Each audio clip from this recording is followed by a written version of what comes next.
Olá, bem-vindos ao Multiverso Distópico, e esse vídeo é uma review de Curses and Gifts, para Mi Farog.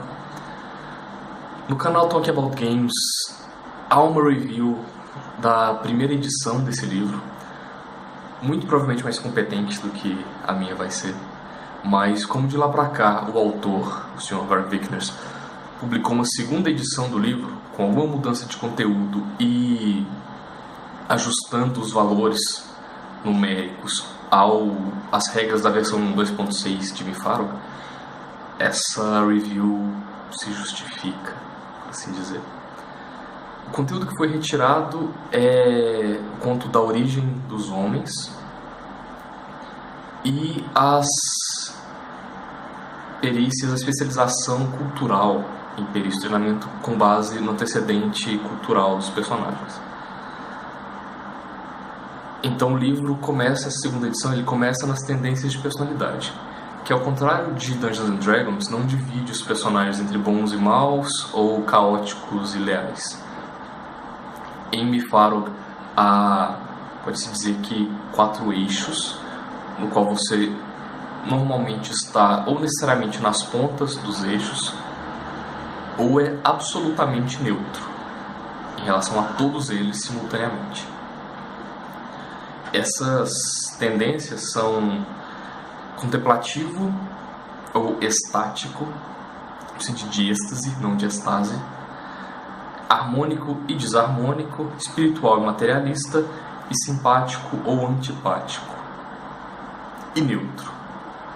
E cada combinação de tendências tem um nome baseado nas divindades da mitologia grega. Então, por exemplo, um personagem poseidônico seria contemplativo, desarmônico, materialista e antipático. Essas tendências têm limitação racial. As diferentes raças têm possibilidades diferentes de tendência de personalidade. A definição dessas tendências para personagens religiosos é determinada pela divindade favorita deles. E, no caso de personagens tradicionalistas, caso eles não sejam feiticeiros, eles podem escolher qualquer tendência. Caso sejam feiticeiros, as tendências possíveis são delimitadas pela especialidade mágica do feiticeiro. Então, por exemplo, um feiticeiro especializado em ar seria Arisian, Athenic, Hermetic e Uranic. Ares, Atenas, Hermes e Urano. Isso traz uma possibilidade, uma quantidade de nuances de interpretação bem diferente, bem superior, na minha opinião, às de Dungeons and Dragons. Delimita mais o seu personagem, a forma como seu personagem age, e guia melhor, especialmente, a sua interpretação desse personagem. Além disso, o livro traz regras para a data de nascimento do seu personagem, de forma, a princípio, aleatória. A estação em que seu personagem nasceu dá um bônus em algum atributo, e quando você nasce no mesmo dia que uma divindade, o seu personagem ganha o talento marcado. Isso também no aspecto interpretativo é interessante, porque isso traz uma possibilidade de interação com o mundo à volta do seu personagem, que a princípio não haveria. Como o Mi Farog é muito focado nesse aspecto religioso, e a forma como a religião funciona é muito dependente do calendário, o passar do tempo, os ciclos naturais e tudo isso, o aniversário, a data de aniversário dos personagens pode ser uma coisa divertida de se introduzir na sua interpretação. Além disso, o livro traz regras avançadas para a religião. Você pode, utilizando as regras desse livro, pedir favores divinos à sua divindade favorita e às divindades amigas a ela, há regras para recuperação de pontos de favor, regras mais detalhadas, ao invés de você simplesmente recuperar o valor cheio quando você dorme, a passagem de um dia para o outro, ou no final do dia ou no final da noite, dependendo da divindade. Há agora uma tabela com ações que você deve desempenhar, coisas que você deve fazer para recuperar pontos de favor com a divindade. E a quantidade que você recupera depende do resultado de uma rolagem de dados, da sua performance naquilo. Além disso, há intriga entre as divindades, que faz com que, quando você ganha pontos de favor com uma divindade, você perca a mesma quantidade de pontos de favor com a divindade antagônica a ela. O livro traz também algumas questões referentes a diferenças religiosas entre as regiões diferentes. A ideia é que as divindades sejam, em essência, as mesmas, mas que, devido à separação geográfica e à consequente, eu posso dizer, a evolução linguística e cultural por causa dessa separação, cada região teria nomes e às vezes inclusive gêneros diferentes para a mesma divindade. Então, por exemplo, enquanto a divindade mostrada no livro básico como Balduj seja conhecido em Andalanga como Baldur, ele é conhecido em Britânia como Belenus, em Escandinávia como Belebog e em Troskenia como Apolo, por exemplo.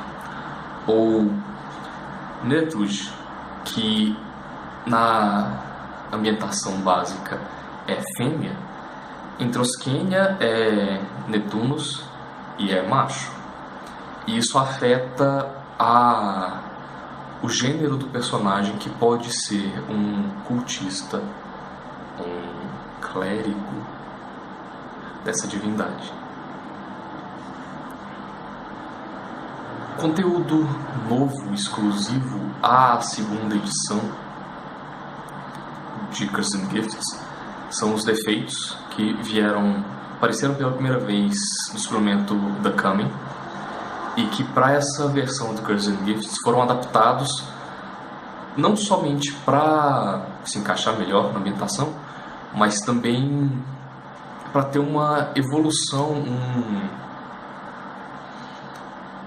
como eu posso dizer, uma consequência mais clara do agravamento de cada defeito. É uma lista relativamente grande, traz, em primeiro lugar, uma rolagem de D100 para os seus defeitos. A quantidade de defeitos que você tem é definida pela rolagem de um D4, o resultado é a quantidade de rolagens de um D100 que você executa para determinar seus defeitos, caso o mestre assim prefira. Não são 100 defeitos, são um pouco menos. Tem faixas de probabilidade, alguns defeitos são mais prováveis do que outros. E tem, por exemplo, essa questão de gradação que eu comentei. Se você tirar covarde uma vez, significa que você sofre uma penalidade de 1 em todos os testes de moral. Se você tiver 2 vezes, você tem uma penalidade de 2 em todos os testes de moral.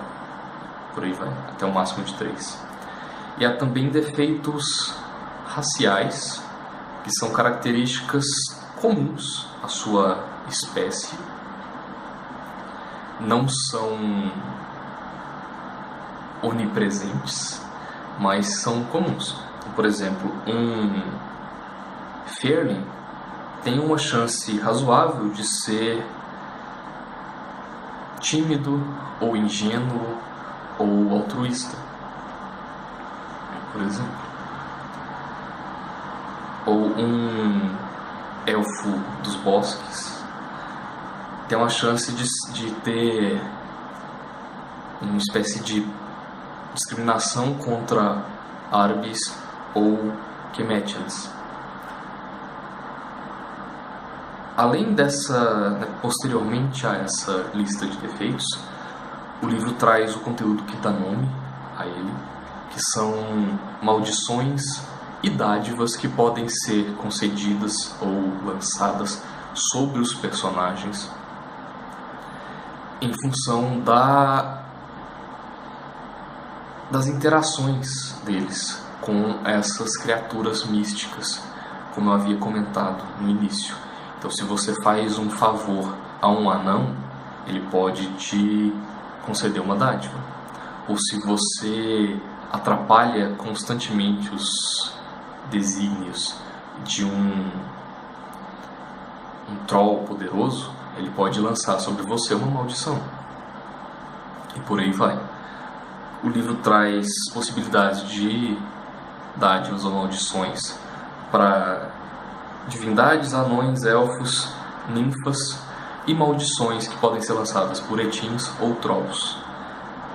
E um detalhamento de cada possibilidade dessas. É bastante conteúdo para 50 páginas. E, como eu falei, aprofunda no aspecto religioso, espiritual, místico da ambientação de Mifaro, que é algo muito relevante. Ele não é um livro necessário. O livro básico por si só é mais que o suficiente para se interpretar dentro do jogo, mas é um conteúdo. Curses and Gifts traz muita coisa nova, muitos complementos úteis ao jogo. Pessoalmente, é o meu segundo suplemento favorito para o jogo. Fica atrás somente do The Coming. E permite não somente na interpretação, mas um entendimento muito maior de como o mundo, como Thule funciona. Recomendo fortemente. No Brasil, para variar, ele fica um pouco mais caro do que deveria. Não me recordo exatamente o valor desse livro no exterior. Eu acho que eu paguei coisa de 3 ou 4 euros por ele. Aqui no Brasil ele custa mais de 30 reais. Então, assim, várias vezes o valor que deveria ser. Mas por causa da política de importação, mesmo que seja de livros, por companhias, de companhias para companhias. Então, fica um pouco mais caro do que deveria. Aqui no exterior é muito em conta. E como eu posso dizer, vale a pena. Assim, 30 reais por um livro de RPG, hoje em dia, é muito barato. Então, recomendo para quem tem curiosidade sobre esse aspecto do mundo de Thule. E o Curses and Gifts casa muito bem com um outro suplemento chamado Deus Ex Machina, que foca um pouco mais nas divindades, além de trazer a possibilidade de classe de personagem legionário. Farei reviews posteriormente sobre os demais suplementos, mas sobre esse é só isso. Obrigado pela paciência e até mais.